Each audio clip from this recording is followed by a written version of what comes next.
Now, to finish the other items here, attached you find a new file, a data.js file, which you should download and add next to this app.jsx file. Or you create a new file and simply copy in the content of the attached data.js file. And in that file, you simply find an array with a bunch of objects where every object simply is one core concept that should be output here. That's why in every object you have an image, a title, and a description. And the images are simply imported from the assets folder. So with that file added here in app.jsx, we can and should of course import core concepts. And you should import it like this, with curly braces around core concepts from data.js. Since core concepts in data.js is a named export, and when having such named exports, not default exports, in JavaScript you import with curly braces around the name of the thing you are importing. And with that being imported here, we can use core concepts to dynamically set the title and so on. We can access the first item in this core concepts array, which is this object here, and then access its title, description, and so on. So here we can then set title to core concepts 0 title, do the same here for the description, and then also, of course, down here for the image, set this to .image, which also means that, of course, now we can get rid of this separate components image import here.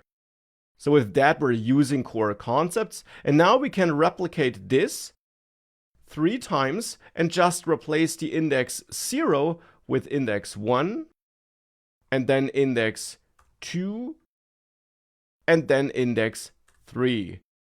And with that, we are using the same component with different input data, which is now set dynamically depending on the index of the item we're accessing.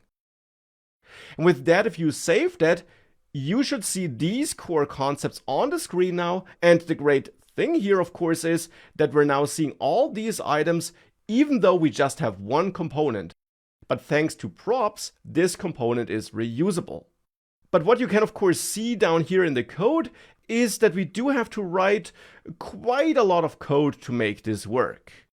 Not horrible, but also not optimal. Now, thankfully, we can use a shortcut here. If you have a situation like this here, where your prop names are similar to the property names of the object that contains the data you want to set, you can set the data like this, but you can also instead get rid of all these props and add opening and closing curly braces just like this directly on the component. So not as an attribute value, but just like this, put onto the component tag. And then there you can use the spread operator that's built into JavaScript to pull out all the key value pairs of an object. So in this case, the first object in this core concepts array. And by using this syntax, these key value pairs in this object will be added as key value pairs, so as props, to this component. So this code here will give us the same result as this code, but it is of course much shorter. Though here, of course, we want to use the index 1. But with that, we got a shorter alternative, which we can use on all components. And I'm just keeping the longer alternative here so that you can also still see this, and also because it's of course absolutely fine to use this alternative. But you also might want to go for this shorter alternative instead. And speaking of shorter alternatives, there also is an alternative inside of this component function. Here, we're accessing the different props with props.title, props.description, and so on. And this also is absolutely fine and works. As you can see, if you save this, we still see the same result as before. But you can also use another JavaScript feature here in the parameter list. You can use object destructuring by adding opening and closing curly braces here. And these opening and closing curly braces have nothing to do with these opening and closing curly braces down here. They have nothing to do with that.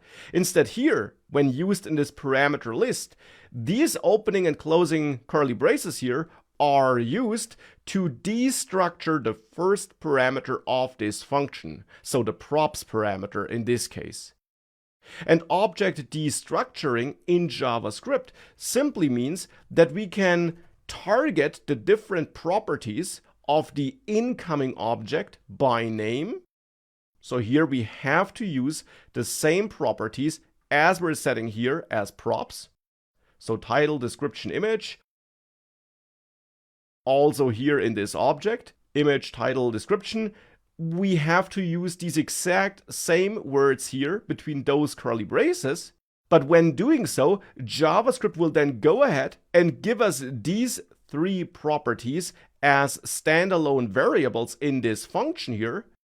And therefore now we can output the image by just pointing at image, the title by just using title, and the description by just using description, hence allowing us to write less code here.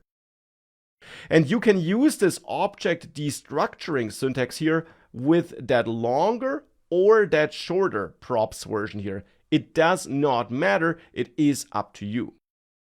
If you save this, you therefore now still see the same result as before, but now also with less code in this component.